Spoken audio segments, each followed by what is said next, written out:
Good morning everyone. एक बार फिर से आप सभी लोगों का बहुत बहुत स्वागत है एकेडमी 24/7 के इस डेली करंट अफेयर्स के सेशन में। दोस्तों, आज है 11 तारीख और आज हम इस वीडियो में बात करने वाले हैं कुछ इंपॉर्टेंट करंट अफेयर्स के एमसीक्यूज के बारे में और उन क्वेश्चन से आपके बनने वाले जो भी इंपॉर्टेंट फैक्ट्स हैं और इंपॉर्टेंट क्वेश्चन हैं उनको भी हम साथ में डिस्कस करते हुए चलेंगे। वीडियो देखते समय अगर आपके मन में कोई सवाल आता है तो आप बिना किसी हेजिटेशन के पूछ सकते हैं। चलिए स्टार्ट करते हैं आज का वीडियो और देखते हैं सबसे पहला क्वेश्चन कौन सा है। सबसे पहला क्वेश्चन है, हाल ही में निक्सी, जी ध्यान देना इस वर्ड को, NIXI ने कितनी भारतीय भाषाओं को फ्री डोमेन देने की घोषणा की है। तो सबसे पहले जान लेते हैं कि निक्सी क्या है और फ्री डोमेन आखिरकार किसको कहते हैं। तो निक्सी का जो फुल फॉर्म है वो है National Internet Exchange of India. जी हाँ, ये जो निक्सी का फुल फॉर्म है ये क्या है या ये क्या करता है। तो इसने अभी हाल फिलहाल में घोषणा की है कि ये 22 भारतीय भाषाओं में लोगों को फ्री डोमेन प्रोवाइड कराएगा। लोगों को फ्री डोमेन प्रोवाइड करेगा कितने भाषाओं में?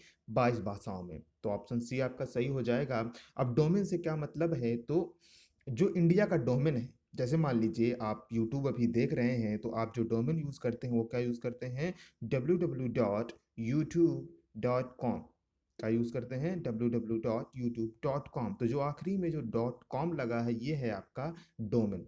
ठीक है, ये अलग अलग उद्देश्य के हिसाब से अलग अलग होता है। जैसे कि आप कॉमर्शियली तौर पर इसका यूज़ कर रहे हैं तो .com लगेगा। आप किसी देश के लिए, पर्टिकुलर किसी देश के लिए यूज़ कर रहे हैं तो यहीं पर हो जाएगा www.youtube.in हो जाएगा। ठीक है, समझ रहे हैं इस बात को। जैसे आप यूएसए में इसको यूज़ करें तो क्या होगा? www.youtube.us हो जाएगा। ठीक है, यानी कि ये जो डोमेन है ये आपका एक आइडेंटिटी बन जाता है पूरे आपके वेब एड्रेस के लिए। ठीक है, आप मेरी बात समझ रहे होंगे। तो निक्सी ने घोषणा की है कि .in डोमेन के साथ पंजीयन करने वाले प्रत्येक आवेदक को 22 भारतीय भाषाओं में से कोई एक निशुल्क डोमेन दिया जाएगा। और कब तक दिया जाएगा? आप इसके लिए कब तक रजिस्टर कर सकते हैं? 31 जनवरी 2021 तक इसके लिए आप रजिस्टर कर सकते हैं अगर आप अपना डोमेन चलाना चाहते हैं तो। और साथ में आपको एक ईमेल भी प्रोवाइड की जाएगी। तो यहाँ पर आपको दो चीज़ें पता चलती हैं कि एक तो निक्सी का फुल फॉर्म और दूसरा आपको फ्री डोमेन क्या होता है और कितनी भाषाओं में? 22 भाषाओं में। तो आपको पता होना चाहिए भाषाएं जो हैं, भारतीय भाषाएं, आपके संविधान में कितनी भारतीय भाषाओं का उल्लेख है? 22 भारतीय भाषाओं का उल्लेख है। ठीक है, भाषाएं किस अनुसूची के तहत आती हैं या किस अनुच्छेद के तहत आती हैं? तो आपकी जो भारतीय भाषाएं हैं भारतीय संविधान में अनुसूचियों के तहत आती हैं। आप सभी जानते हैं कि आपके भारतीय संविधान में टोटल कितनी 12 अनुसूचियां हैं, उनमें उसमें से जो आपकी 8वीं अनुसूची है उसमें भारत की 22 भाषाओं का उल्लेख किया गया है। ठीक है, चलिए आगे बढ़ते हैं। आई होप आपको जानकारी पसंद आ रही होगी। पसंद आ रही है तो वीडियो को लाइक और शेयर जरूर से कर दीजिएगा। दूसरा क्वेश्चन लेते हैं, हाल ही में पुरुषों के टेस्ट मैच में अंपायरिंग करने वाली, वर्ड को पकड़ना है आपको, अंपायरिंग करने वाली क्लेयर पोलोसॉक का संबंध किस देश से है? यानी कि यह एक महिला है जिन्होंने पहली बार पुरुषों के टेस्ट मैच में अंपायरिंग की। किस अंपायर के रूप में? ऑन फील्ड अंपायर के रूप में इन्होंने काम नहीं किया, इन्होंने काम किया फोर्थ अंपायर के रूप में। आप सभी जानते हैं कि किसी भी मैच में कितने अंपायर होते हैं? 4 अंपायर होते हैं। ठीक है, 2 आपके ऑन फील्ड अंपायर होते हैं, तीसरा आपका थर्ड अंपायर होता है जो कि क्या करता है, जब कोई ऑन फील्ड अंपायर रिव्यू के लिए कोई डिसीजन भेजता है तो उसको थर्ड अंपायर रिव्यू करता है। जैसे कि LBW का रिव्यू करवाना है, रन आउट का रिव्यू करवाना है, कैच का रिव्यू करवाना है, 4 का रिव्यू करवाना है, 6 का रिव्यू कराना है। ठीक है ना? हाँ, तो जो आपके ऑन फील्ड अंपायर हैं वो किसका सहारा लेते हैं? थर्ड अंपायर का। अच्छा, तो अब फोर्थ अंपायर क्या करता है आपका? तो फोर्थ अंपायर आपका, जब मान लीजिए किसी खिलाड़ी ने स्टेडियम के बाहर बॉल को मार दिया और गेंद नहीं मिल रही, या फिर स्टेडियम के छत पर बॉल चली गई, तो वहां पर फिर फोर्थ अंपायर क्या है? नई गेंद लाएगा। ठीक है, जो उस समय वर्तमान में उस गेंद की कंडीशन थी उसी के हिसाब से गेंद को प्रोवाइड करेगा। पिच की देखभाल करेगा। ठीक है ना, पिच में क्या गड़बड़ी है, क्या नहीं गड़बड़ी है। तो इस तरीके से ये आप फोर्थ अंपायर काम करता है। तो फोर्थ अंपायर के तौर पर क्लेयर पोलोशक ने काम किया।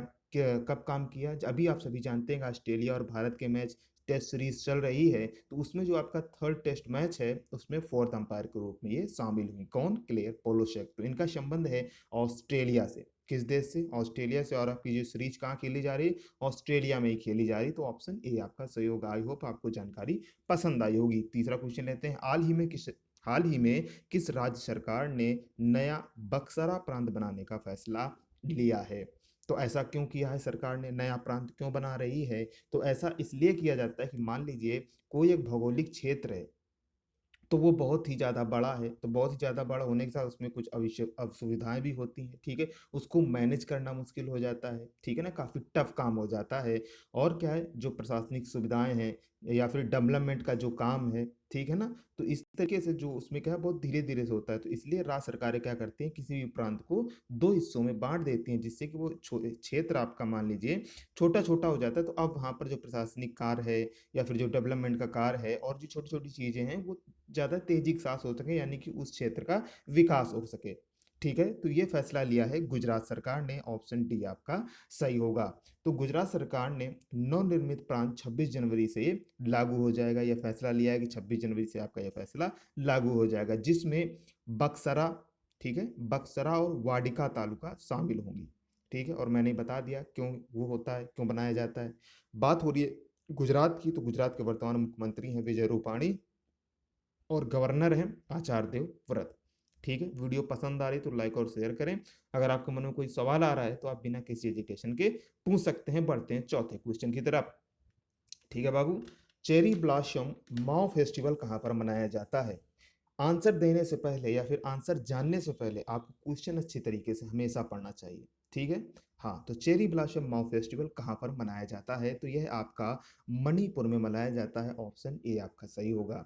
ठीक है, तो मणिपुर के सेनापति जिले में, कौन सा जिला है भाई? मणिपुर का सेनापति जिला है जहाँ पर इसको मनाया जाता है। आप सभी जानते हैं उत्तर पूर्वी राज्य है। तो यह है गुलाबी मौसम की शुरुआत में मनाया जाता है, या फिर यूं कहें कि गुलाबी मौसम को चिन्हित करने के लिए मनाया जाता है। चेरी ब्लॉसम क्या है? चेरी ब्लॉसम एक पौधा है। ठीक है, चेरी ब्लॉसम एक पौधा है जो जापान में सकुरा के रूप में जाना जाता है। किसके रूप में जाना जाता है?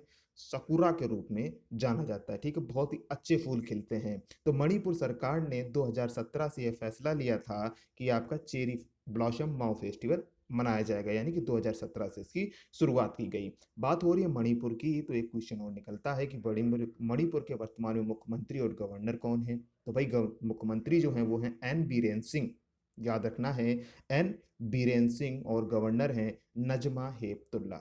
ठीक है, बात समझ में आ रही है? चल आगे बढ़ते हैं वीडियो में और लेते हैं पांचवा क्वेश्चन। चैनल को अभी तक सब्सक्राइब नहीं किया तो सब्सक्राइब जरूर से कर लें और नोटिफिकेशन बेल को भी प्रेस कर लें, जिससे आप कोई भी वीडियो मिस न कर सकें। पांचवा क्वेश्चन लेते हैं, मोस्ट इंपॉर्टेंट क्वेश्चंस। विश्व हिंदी दिवस आपका कब मनाया जाता है? तो प्रत्येक वर्ष विश्व हिंदी दिवस 10 जनवरी को मनाया जाता है। ऑप्शन बी आपका सही होगा। अब आपको नाम से ही पता चल रहा है कि ये जो हिंदी दिवस है इसको वैश्विक तौर पर मनाने का क्या उद्देश्य है? तो हिंदी भाषा को वैश्विक स्तर पर बढ़ावा देना है। ठीक है ना, हिंदी को ग्लोबलाइज करना है। और सभी जानते हैं कि दुनिया में सबसे ज़्यादा बोलने जाने वाली भाषाओं में से एक है एक है हिंदी, और उसका स्थान है पांचवा। ठीक है ना, हाँ, पांचवा स्थान आता है सबसे ज़्यादा बोली जाने वाली भाषाओं में हिंदी का।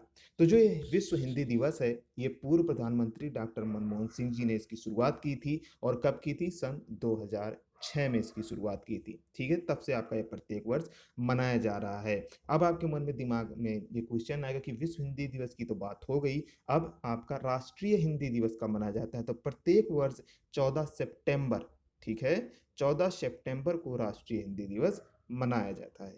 ठीक है, याद रखें। चलिए आगे बढ़ते हैं नेक्स्ट क्वेश्चन की तरफ। हाल ही में आरबीआई ने किस बैंक को स्मॉल फाइनेंस बैंक के रूप में परिवर्तित करने का निर्णय लिया है? ठीक है, तो जो आरबीआई ने निर्णय लिया है स्मॉल फाइनेंस बैंक में परिवर्तित करने का, वो बैंक है आपकी एसएमसीबी। ऑप्शन सी आपका सही होगा। एसएमसीबी क्या है? इसका फुल फॉर्म क्या है? इसका पूरा नाम क्या है? इसका पूरा नाम है शिवालिक मर्केंटाइल कोऑपरेटिव बैंक। ठीक है, फिर से सुन लीजिए, शिवालिक मर्केंटाइल कोऑपरेटिव बैंक। तो यह एक ऐसा सहकारी बैंक बन गया है जो स्मॉल फाइनेंस बैंक के तौर पर बदलाव ला रहा है। ठीक है, यानी कि अब ये ज़्यादा से ज़्यादा मुनाफा दे रहा है, ज़्यादा से ज़्यादा अपनी मार्केटिंग कर रहा है, मार्केट में अपना प्रभुत्व बना रहा है। ठीक है, तो इसलिए अब आरबीआई ने डिसीजन लिया है कि इसको अब स्मॉल फाइनेंस बैंक के रूप में स्थापित किया जाएगा। इसके वर्तमान में एमडी एंड सीईओ हैं किसके, एसएमसीबी के। कौन है, सुवीर कुमार गुप्ता, ध्यान से सुनना है, सुवीर कुमार गुप्ता इसके एमडी एंड सीईओ हैं।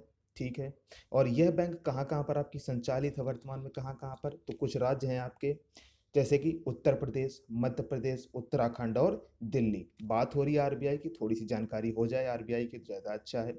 रिजर्व बैंक ऑफ इंडिया, तो इसकी जो स्थापना हुई थी अप्रैल 1935 में। ठीक है, और इसकी जो राष्ट्रीयकरण इसका कर दिया गया, इसका जो नेशनलाइजेशन कर दिया गया किसका, आरबीआई को, वो कब किया गया, जनवरी 1949 में। चलिए कमेंट करके बता दीजिए वर्तमान में आरबीआई के गवर्नर कौन है।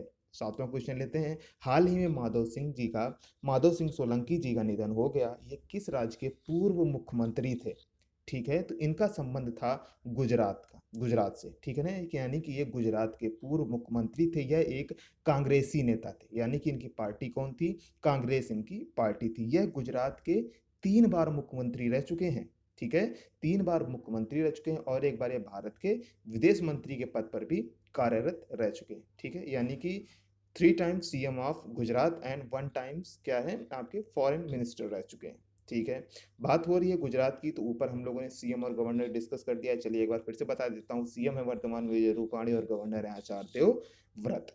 चलिए आगे बढ़ते हैं, क्वेश्चन लेते हैं। 8वां क्वेश्चन, हाल ही में किस मंत्रालय द्वारा डिजिटल कैलेंडर और डायरी ऐप को लॉन्च किया गया है। तो अब यानी आपको ये दोनों सुविधाएं एक ऐप में ही मिलेंगी और भारत सरकार के द्वारा या फिर जो कहें कि भारतीय मंत्रालय द्वारा इसको जारी कर दिया गया। यह है आपका सूचना और प्रसारण मंत्रालय, ऑप्शन सी आपका सही होगा। तो ये वर्तमान में आपके सूचना और प्रसारण मंत्री कौन है, प्रकाश जावड़ेकर। ठीक है, प्रकाश जावड़ेकर आपके वर्तमान में सूचना और प्रसारण मंत्री हैं। इन्होंने इस ऐप को लॉन्च किया है। इसमें आपकी जो भी भारत सरकार की जैसे कि मान लीजिए छुट्टियां हैं या फिर जो भी अन्य जानकारियां आपको यहीं पर टाइम टू टाइम मिलती रहेंगी। ठीक है, आप अगर आप इंटरनेट के बारे में ज़्यादा जानना चाहते हैं या फिर आप पढ़ना चाहते हैं, आपको टेक्नोलॉजी के बारे में अच्छा पढ़ना पसंद है, तो आप कमेंट करिए, मैं आपको प्रोवाइड कराऊंगा। अगर आप ट्रिपल सी की तैयारी कर रहे हैं तो एक सीरीज चल रही है। ठीक है, कुछ वीडियो आने में लेट है लेकिन आपका नेक्स्ट वीडियो आपका जल्दी ही आएगा।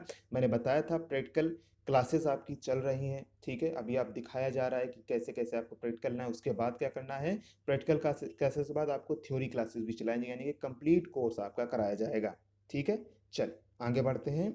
अब ले लेते हैं कल का जवाब। मैंने आपसे कल पूछा था कि हाल ही में आंध्र प्रदेश के नए मुख्य न्यायाधीश के रूप में शपथ किसने ली है। कुछ लोगों ने एकदम सही करेक्ट जवाब दिया। इसका क्या, अरूप कुमार गोस्वामी जी ने आंध्र प्रदेश के नए मुख्य न्यायाधीश के रूप में शपथ ली है। इन्होंने स्थान लिया है जेके माहेश्वरी जी का।